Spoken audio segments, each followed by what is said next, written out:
Hello, hello. Welcome to English Extras. My name is Jean.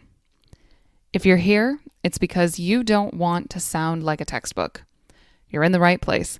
This podcast is to help intermediate and advanced learners find alternatives to textbook English so you can express yourself authentically. Before we begin, if you want the transcript for this episode, you can follow the link in the description.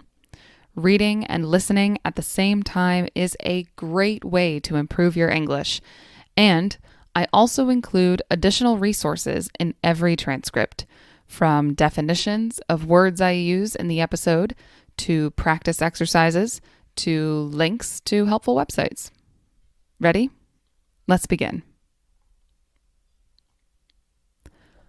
For today's episode, I want to briefly talk about some common mistakes I hear from my students on the subject of geography. It's understandable why my students make these mistakes because the pattern is a little weird, I'll be honest. So today, I'm going to share some ways we talk about geography. The is one of the most complicated words in the English language, I think. As a definite article, which is a fancy grammar term, the Merriam-Webster dictionary has 20 different entries for all the meanings and uses of the word the. In the most general sense, the is used to show that something is somewhat unique. So if there's one of something, we're more likely to use the before it. For example, the sun and the moon. But of course, this general rule immediately falls apart because we also say the stars. And there's plenty of those in the sky. So the doesn't only apply to things that are somewhat unique. For example, each of us is unique, but we don't use the before our names. I say all of this because I'm going to talk more about the later in the episode. And I want you to realize that this topic is not something to worry too much about. There are so many rules with the word the, and there are so many exceptions to the rules that trying to spend any time figuring it out is likely going to frustrate and demotivate you. So, like always, pay attention to native speakers, and over time, you will develop an instinct for it. The purpose of this episode is just to bring your attention to it. Let's start with nationalities. Nationality is what country you are from. Nationality is only loosely related to geography, but I'm still going to include it here. Something weird happens when a native English speaker talks about who someone is based on where they are from, meaning their nationality. There are two basic grammar structures we can use to convey this information. Using myself as an example, American is my nationality because I am from America. We can say I am plus an adjective like I am American, or we can say I am a or an plus a noun like I am an American. So those are the two structures. I am plus adjective and I am a an plus noun. Here's where things get weird. In English, Some nationalities can only use one structure, not both. And it depends on the nationality. Fortunately, there is a common pattern we can use here. So think about nationalities and how they are formed, meaning the structure of the word itself. In English, there is the country name, and then how we refer to something or someone of that country. For example, Germany is the country. German is someone or something of Germany. German is the nationality. Now, here's the pattern. Nationalities that end with "ese," E-S-E, "ish," I-S-H, and "ch," C-H, are always used as plural, meaning we cannot use the nationalities to refer to one person by using a or an. Let's look at some examples. Someone from China is called Chinese. Chinese ends with "ese," which is one of our groups that can only be used as a plural. So we cannot say, "I am a Chinese."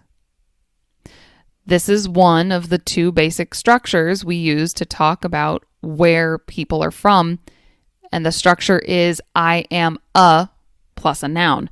In this case, Chinese is only used as a plural noun, so it cannot be used with "a" because "a" only goes with singular nouns, not plural, because "a" and "an" equal one. So what do we say? We use the other structure. The other structure is "I am" plus an adjective. Nationalities also function as adjectives. So in this case, we can say, "I am Chinese." This also applies to other nationalities that end with "ese," such as Japanese, Taiwanese, Portuguese, and Vietnamese. We have to say, "I am Japanese" or "I am Portuguese," because we cannot say, "I am a Japanese" or "I am a Portuguese." The nationalities that end with "ese" act like plural nouns and cannot use "a" before them. The only time you can use "a" before them is when they are being used as an adjective, such as to say "a Japanese person" or "a Portuguese restaurant." This rule also applies to nationalities that end with "ish," such as British, Scottish, English, Finnish, Spanish, Danish, and Polish. We can only use these as plural nouns. So we can say "the British" or "the Danish" to refer to a group, but we cannot say "I am a British" or "I am a Danish." In fact, in these cases, we have a totally different word to use in this structure. For example, we can say, "I'm a Brit," "I'm a Dane," "I'm a Finn," "I'm a Scot," "I'm a Pole," or "I'm a Spaniard." But to say I'm a British or I'm a Polish, nope, doesn't work. The third group that requires the structure I am is nationalities that end with ch, such as French and Dutch. Same thing here. We can say the French or the Dutch to refer to the entire population of French and Dutch people. And we can say a French restaurant or a Danish dessert, but we cannot say I'm a French or I'm a Dutch. We have to say I'm French or I'm Dutch. Now, what about all the other nationalities? Well, when a nationality ends with N, A-N, like American, Brazilian, Mexican, or Russian, then we can use it to refer to one person by using A-N.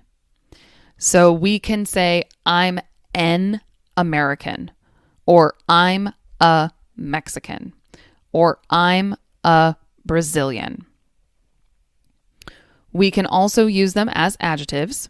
So we can say I'm American, or I'm Mexican, or I'm Brazilian. Both structures work with nationalities that end with an. So think about the country name. Think about what we call someone or something of that country. And if that nationality ends with an, then you can use both structures freely. But if the nationality ends with ease, ish, or ch, then don't use it with a unless you're using it as an adjective to describe something else about that country. So that's nationalities. Now let's talk about geographic features. Remember what I said before about the definition of the word the? How it's generally used to refer to something unique or individual? Well, that rule doesn't really work perfectly when we're talking about geography. So let me give you a breakdown of what I'm talking about. When we're referring to geographic features, desert, mountains, beach, we often use the before it. For example, if you want to ask someone what their plans are for the summer, you can ask, are you going to the beach this summer?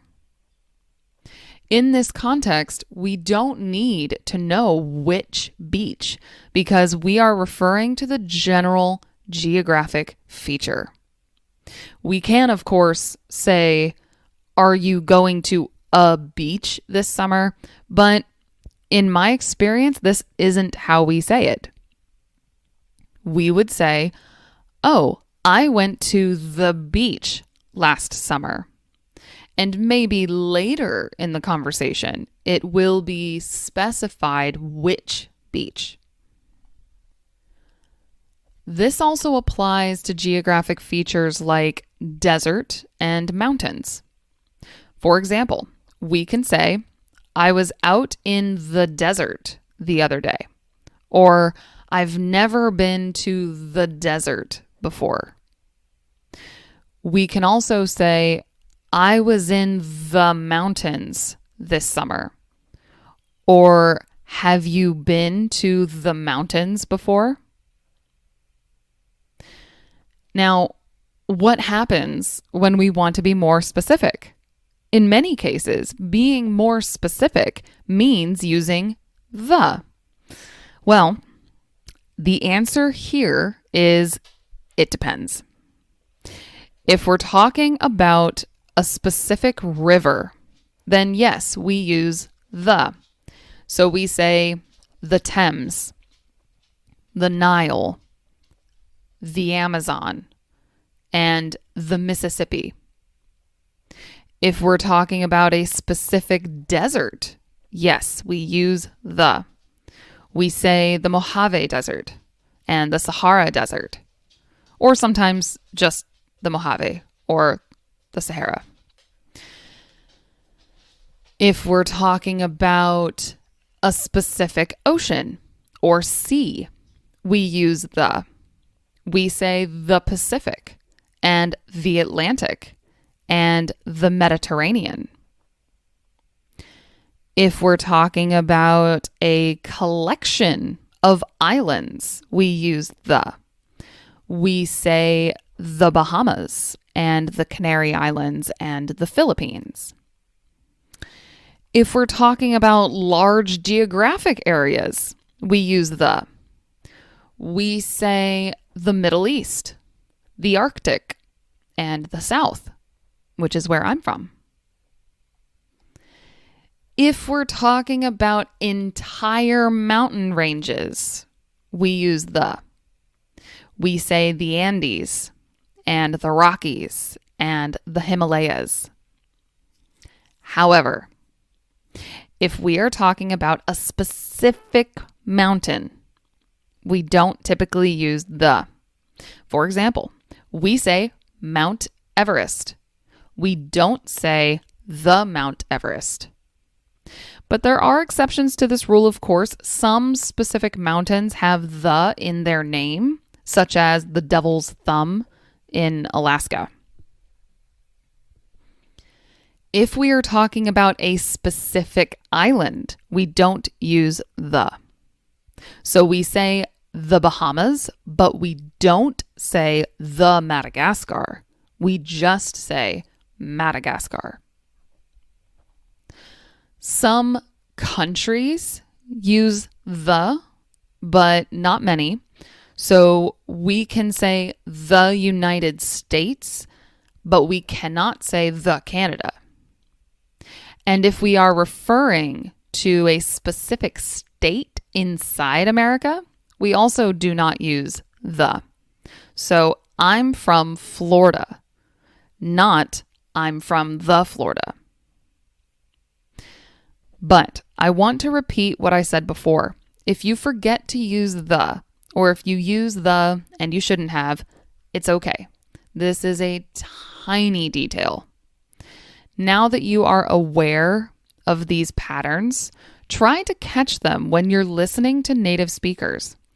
Watch a video from National Geographic and see if you can catch these patterns. And maybe when I said I was going to briefly discuss this topic, I was exaggerating. However, I hope I laid out this information in a way that makes sense. If something wasn't clear, please feel free to contact me. You can message me either on YouTube or Instagram, or you can email me at missjeanteaches@gmail.com.